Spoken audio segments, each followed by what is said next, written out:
सभी मित्रों को मेरा प्रणाम। आज हम साधकों से जुड़े हुए कई ऐसे महत्वपूर्ण प्रश्नों पर बात करेंगे जिन्हें साधक का ज्ञान नहीं होता है। काफी सारे साधक इस प्रकार के होते हैं जो ऐसी स्थिति में ध्यान को छोड़ भागते हैं। जैसे अनेक साधक ऐसे होते हैं जो मंत्र जाप करते हैं और उनकी भ्रकुटी में स्पंदन होता है, उनके माथे पर सेंसेशन होती है। इससे पहले मैं आपको एक बात बताना चाहूँगा। साधक कई प्रकार के होते हैं। एक इस प्रकार के साधक होते हैं जिनकी अवेयरनेस बहुत अधिक तेज होती है, जो बात को बहुत जल्दी पकड़ लेते हैं, तो वो साधक आगे चलते रहते हैं। लेकिन कुछ साधक इस प्रकार के होते हैं कि जो बिना बताए नहीं चल पाते हैं। जो साधक मंत्र जाप करते हैं तो वो करते क्या हैं, उन्हें जानकारी नहीं है। सबसे पहले तो वो अपनी मर्जी से ऐसे ही मंत्र शुरू कर देते हैं। देखिए, मंत्र जाप करने के 3 प्रकार हैं साधक की स्थिति के अनुसार। साधक जितना सूक्ष्म है, जितना गहरा है, जितना अपने भीतर मौजूद है, उसके लिए उसी प्रकार से उसे मंत्र दिया जाता है।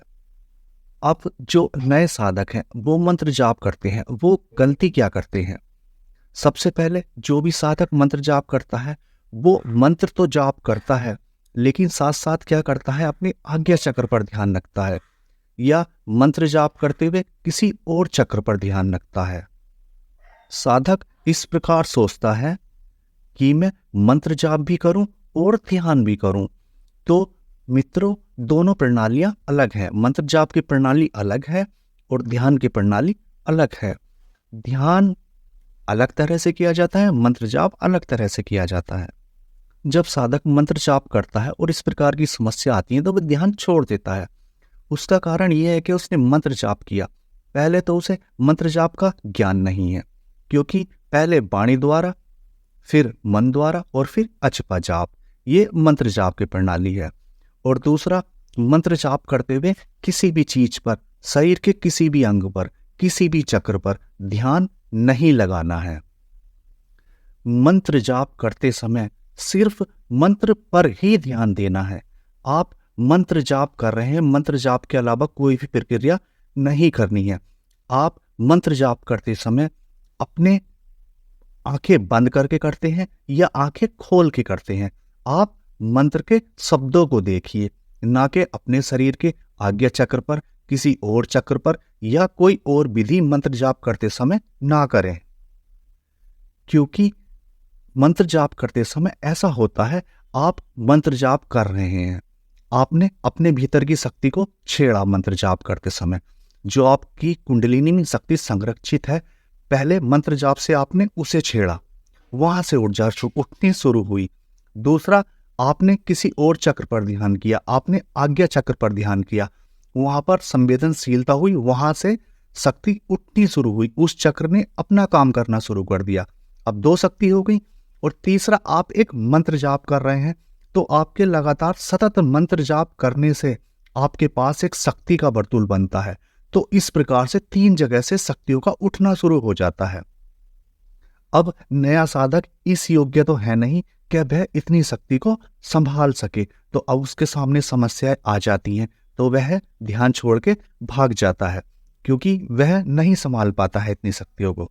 मंत्र जाप करने वाले साधक को विशेष स्मरण यही रखना है कि सिर्फ मंत्र ही जाप करना है, और मन में जो मंत्र वो जाप कर रहा है उसके जो अक्षर हैं उन्हें देखता रहे, और ना भी देखे तो मंत्र जाप करते हुए अपने भीतर की तरफ को रुख करे।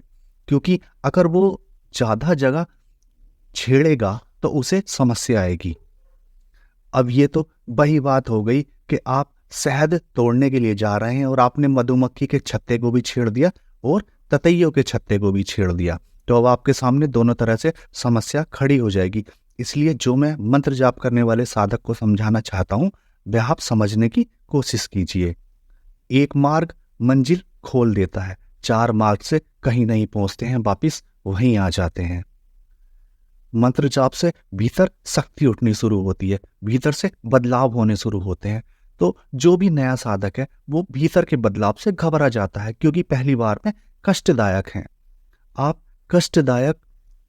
मैं कष्टदायक का वर्णन भी ठीक से नहीं कर पा रहा हूं, क्योंकि बड़ी ऐसी स्थिति हो जाती है कि साधक अकेला रह जाता है और आप समझते हो कि हमें साथ रहने की ज़रूरत है। चाहे हम मनुष्य के साथ हों, चाहे हम मोबाइल के साथ हों, चाहे हम परिवार के साथ हों। क्योंकि जहाँ अकेलापन आया, जहाँ लोनलीनेस हुआ व्यक्ति, वहीं उसके लिए समस्या खड़ी हो गई। तो इस प्रकार के साधक जो है इतनी शक्तियों को संभाल नहीं पाते हैं और वो क्या करते हैं, ध्यान ही छोड़कर भाग जाते हैं। तो दोस्तों, धीरे धीरे चलिए, सने सने चलिए, समझ के साथ चलिए, सब कुछ मिलेगा। आप शॉर्टकट नहीं, सीधे रास्ते पर चलिए, तो आपकी गति कोई नहीं रोक सकता है। साधक मित्रों, आज की वीडियो यहीं समाप्त करता हूँ। आप सभी को नमस्कार।